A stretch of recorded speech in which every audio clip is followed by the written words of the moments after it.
जी, अस्सलाम वालेकुम। कैसे हैं आप सब दोस्त? उम्मीद करता हूँ कि आप सब दोस्त खैर वाफ़ियत से होंगे, जहाँ भी होंगे ठीक-ठाक होंगे। आप मेरा यूट्यूब चैनल देख रहे हैं राशिद के आर। मैं इस वक्त कोरिया के शहर इंचन में मौजूद हूँ। अच्छा, ये जो वीडियो है ये फ़्लाइट्स के शेड्यूल के हवाले से थोड़ी-सी आपको इन्फॉर्मेशन देनी थी। इस वीडियो में चूँकि फ़्लाइट्स का थोड़ा-सा जो है वो स्लो हो गया है सिलसिला। जो लड़के हैं वो इकट्ठे करके ओईसी जो कि भेज रहा है पाकिस्तान से, यानी कि मिक्स करके जो रिटर्नी है जिन्होंने पेपर पास किया था, उनका भी 7 दिन का सीसीबीआई का इजरा हुआ था। वो भी लड़के आए हैं पिछली फ़्लाइट में फ्रेश लड़कों के साथ।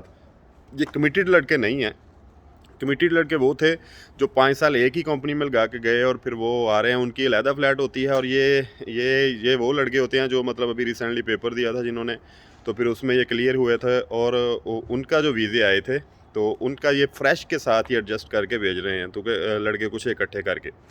तो अभी नेक्स्ट फ़्लाइट जो है उसके बारे में इंफॉर्मेशन ये है कि ये नेक्स्ट फ़्लाइट इंशाल्लाह 17 मई को आएगी, 17 मई को, इसी मंथ में, मतलब कि मई के मंथ में आएगी इंशाल्लाह ताला।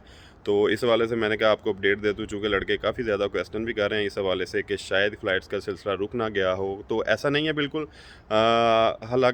हत्ता कि इस वक्त कोरिया में मास्क के हवाले से भी बहुत ज़्यादा नरमी हो सकती है कि मास्क भी, वैसे सुनने में ख़बर आई है कि मास्क भी हो सकता है कि नेक्स्ट वीक से ये मतलब इस हवाले से कुछ सख्तियाँ कम हो जाएँ कि बाहर पब्लिक में आप बगैर मास्क के भी घूम फिर सकते हैं। तो इस हवाले से आगे इंशाल्लाह ताला पॉजिटिव ही न्यूज़ आएंगी।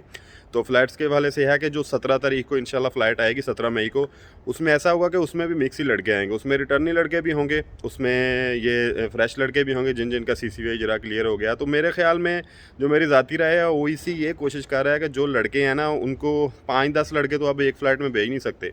तो फिर वो ऐसा करते हैं कि लड़कों को इकट्ठे करके ना, कुछ 40-50-60 लड़के इकट्ठे करके, तो फिर उनकी फ़्लाइट करवाते हैं। इस वजह से मेरा ख्याल थोड़ी सी फ़्लाइट जो है ना वो डिले हो सकती है। अदरवाइज़ कोई ऐसा कोई सीरियस इशू नहीं है, कोई रीज़न नहीं है। तो इस हवाले से आप बेफ़िक्र हो जाएँ।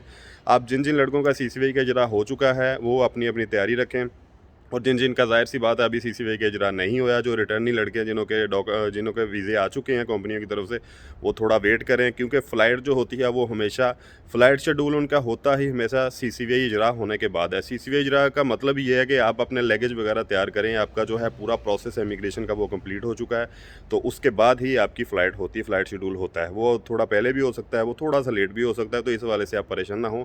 फ़्लाइट्स इंशाल्लाह ताला अब चलती ही रहेंगी, ऐसे ही सिलसिला चलता रहेगा। तो अल्लाह करे कि ये रुके भी ना।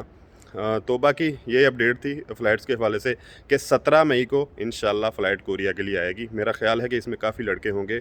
एग्जैक्ट फ़िगर तो नहीं मैं आपको बता सकता, लेकिन ये है कि ये डेट आप ज़हन में रखें, और इस हवाले से जिन जिनका सीसीबीआई इजरा है वो अपनी कोरिया के लिए तैयारी जारी रखें। अल्लाह करे कि ऐसे ही ये सिलसिला चलता रहे, और अल्लाह करे कि जो लड़के भी अभी न्यू भी आए हैं, मतलब कि ये कुरानदाजी में, वो भी जो हैं अभी मेहनत करें और उनके हक़ में भी बेहतर हो। अपनी दुआ में याद रखिएगा। इंशाल्लाह ताला नेक्स्ट वीडियो में दोबारा कोई अच्छी इन्फॉर्मेशन लेकर पॉजिटिव वो फिर आपकी खिदमत में हाज़िर होंगे। अल्लाह ताला आप सबका हामी और नासर हो। अल्लाह ताला आपका सबका निगहबान हो। अल्लाह हाफ़िज़।